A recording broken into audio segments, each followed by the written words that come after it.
lang po sa iyo ay nagpapasalamat po ako sa iyo ng maraming Lola. Alam ko Lola, itong pagpapasalamat ko po na to, hindi pa po to sapat Lola. Hindi pa po ito kompleto Lola sa mga ginawa niyo po sa akin Lola sa pag-aalalay sa akin. Simula ipinanganak ako hanggang bautismo ko Lola. Isa ka po sa umalalay sa akin Lola. Lola, hindi ko man po palaging nasasabi sa iyo na mahal po kita.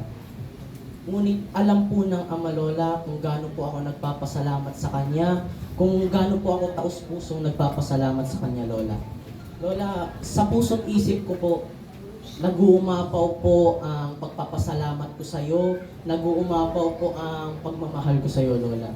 Lola, wala po akong ibang hiling na material na bagay sa Ama, kundi biyayaan ka po ng mahabang buhay at lakas, Lola. Ilayo ka po sa anumang uri ng mabibigat na karamdaman, Lola. Lola, isa pa po, Lola, lagi niyo pong tatandaan, Lola. Hindi lang po ako nagmamahal sa inyo, Lola, kundi po ang buong pamilya ko, kundi po ang buong nasa event na ito, Lola. At isa pa po sa hiling ko sa Ama, Lola, gabayan ka po niya sa pang-araw-araw gawain. Opo. Salamat po sa lahat, lalo na po yung sa mga kasumba mates ni Lola. Maraming salamat po sa inyo. Dahil kayo po ang nagbibigay lakas din po sa katawan ni Lola. Ayun, maraming salamat po. Muli Lola, maraming salamat po.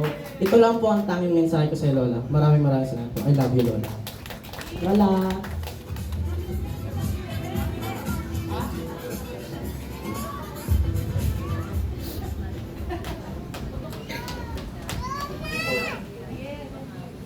Lola, happy 16th birthday. Grabe Lola, napakaganda mo. Bravo. All I wanted to say is that you would enjoy your special day.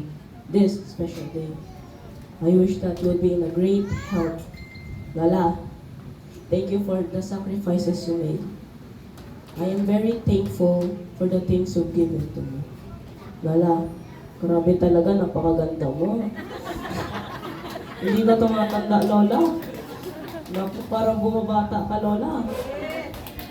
Pagpatuloy mo lang pagsusumba mo, Lola. Yan.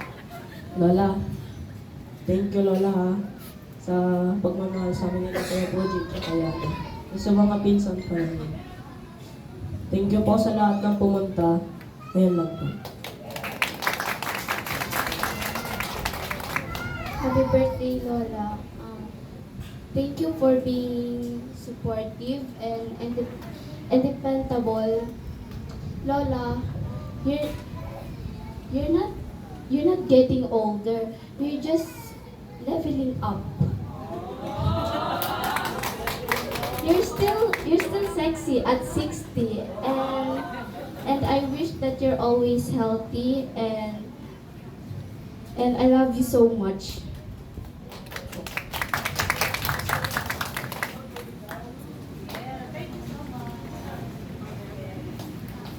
Totoo naman talaga nakakabata ang Zumba, di ba? Tama po ba? Tama! Kaya tingnan mo mga nag-Zumba talaga na very sexy and grabing blooming. Alright, once again, thank you so much sa ating mga apo, sa napakaganda ng kanilang mensahe, syempre, sa tulong at awa ng ating Panginoong Diyos. Yan, lagi siya nandiyan.